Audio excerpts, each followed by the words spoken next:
নমস্কার, নিত্য নতুন রান্নায় সবাইকে স্বাগত। কিছু কিছু সময় হেলদি খাবার খেতে খেতে যখন বিরক্তিবোধ হয় তখন ফাস্ট ফুড খাওয়ার খুবই ইচ্ছে করে। বিশেষ করে বিকেলে এক কাপ চায়ের সাথে মুচমুচে কিছু হলে মন জুড়িয়ে যায়। তাই আজকে আমি ব্রেড চপ বানাবো, আর খুব সহজেই আমি বানিয়ে দেখাবো। আমি যে প্রসেসে বানাবো সে প্রসেস ফলো করলে আপনারাও পারফেক্ট ব্রেড চপ বানাতে পারবেন।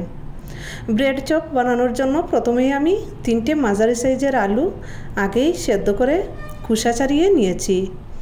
আলুগুলো হাত দিয়ে ভালো করে ম্যাশ করে নেব। আলুগুলো ভালো করে ম্যাশ করে নিয়েছি। এবার চলে যাব চুলাতে। চুলাটা অন করে একটা কড়াই বসিয়ে রান্নার কিছু তেল কড়ার মধ্যে দিয়ে দিলাম।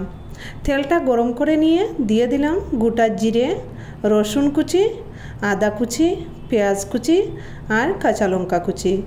এবার সব কিছু একসাথে কিছু সময় ভেজে নেব। অল্প আঁচে কিছু সময় ভেজে নেওয়ার পর দিয়ে দেব পরিমাণ মতো নুন, হলুদ গুঁড়ো, লঙ্কা গুঁড়ো, ভাজা জিরে গুঁড়ো। চুলাটা একদম লোতে রেখে মশলাটা ভালো করে মিশিয়ে নেব, তা না হলে মশলাটা পুড়ে যাবে আর খেতে ভালো লাগবে না। দিয়ে দেব ধনেপাতা কুচি, আর ধনেপাতা কুচিটাও মিশিয়ে নেব, আর দিয়ে দেব আগে থেকে ম্যাশ করে রাখা আলু। এবার মশলার সাথে আলুটা খুব ভালো করে মিশিয়ে নেব, আর একটা চেনির মাধ্যমে আলুটা এভাবে আরেকটু ম্যাশ করে নেব। তো আলুর মিশ্রণটা আমার তৈরি করা হয়ে গেছে, নামিয়ে নেব। আলুর মিশ্রণটা নামিয়ে প্লেটের মধ্যে ছড়িয়ে দিয়েছি। একটু ঠান্ডা হতে থাক, আর এদিকে আমি বেসনের একটা ব্যাটার তৈরি করে নেব। এর জন্য আমি একটা বাটিতে ছোটো বাটি দিয়ে 1.5 বাটি বেসন নিয়েছি। বেসনটা আমি আগেই চেলে নিয়েছিলাম। এবার দিয়ে দিচ্ছি স্বাদ মতো নুন, আর 1 চামচ চিনি, সামান্য হলুদ গুঁড়ো আর সামান্য লঙ্কা গুঁড়ো। শুকনো উপকরণগুলো হাত দিয়ে খুব ভালো করে মিশিয়ে নেব। এবার অল্প পরিমাণে জল দিয়ে গুলে বেসনটাকে 1 থেকে 2 মিনিটের মতো ফেটিয়ে নেব। তাতে বেসনটা খুব স্মুথ হবে আর খুব সুন্দর ফুলবে। প্রায় 2 থেকে 3 মিনিটের মতো বেসনটা ফেটিয়ে নিয়েছি। এবার 1 চিমটি কালো জিরে দিয়ে আরও কিছু জল দিয়ে পারফেক্ট ব্যাটারটা তৈরি করে নেব। ব্যাটারের ঘনত্বটা ঠিক এরকমই হবে। ব্যাটারটা একটা সাইডে সরিয়ে নিয়ে বাকি কাজটা সেরে নেব। এখানে আমি 3 পিস ব্রেড নিয়েছি। একটা ছুরির মাধ্যমে ব্রেডের চারিপাশের শক্ত অংশটা কেটে বাদ দিয়ে দেব। এভাবে আমি সবগুলো ব্রেডের শক্ত অংশটা কেটে নিয়েছি। এবার একটা ব্রেডের উপর আলুর মিশ্রণটা একটু মোটা করে লাগিয়ে নেব।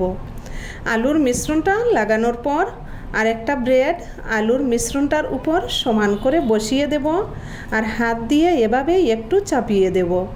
এবার ছুরির মাধ্যমে এভাবে কেটে নেব। দেখলেন তো কত সহজে আমি 2 পিস তৈরি করে নিলাম। একই প্রসেসে আমি বাকি সবগুলো তৈরি করে নেব। বাকি সবগুলো আমি তৈরি করে নিয়েছি। এবার ভাজার পালা। এর জন্য আমি চুলাতে কড়াই বসিয়ে দিয়ে দিচ্ছি পর্যাপ্ত পরিমাণে তেল। চুলাটা মিডিয়ামে রেখে তেলটা গরম করে নেব। এবার একটা পিস হাতে নিয়ে ব্যাটারের মধ্যে দিয়ে প্রথমে এক পিঠে ব্যাটারটা লাগিয়ে নিয়ে ঘুরিয়ে অপর পিঠেও ব্যাটারটা লাগিয়ে নেব।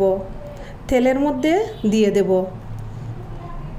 এরকমভাবে ব্যাটারটা লাগিয়ে এক্সট্রা ব্যাটারটা জেরে নিয়ে তেলের মধ্যে দিলে এক্সট্রা কোনো ব্যাটারের ফুটা ফুটা তেলের মধ্যে পড়বে না। এবার এক সাইড ভেজে নিয়ে উল্টিয়ে দিয়ে অপর সাইডটাও একই রকমভাবে ভেজে নেব। এরকম সুন্দর একটা কালার আসলেই তুলে নেব।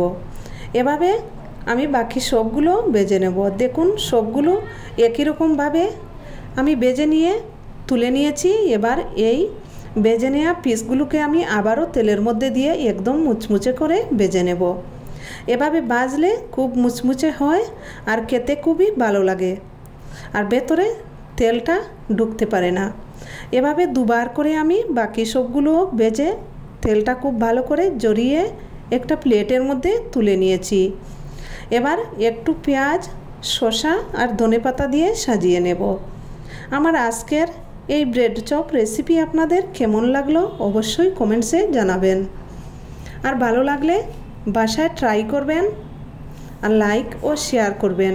আরও নিত্য নতুন রেসিপি পেতে চ্যানেলটাকে সাবস্ক্রাইব করে পাশে থাকবেন। ধন্যবাদ সবাইকে।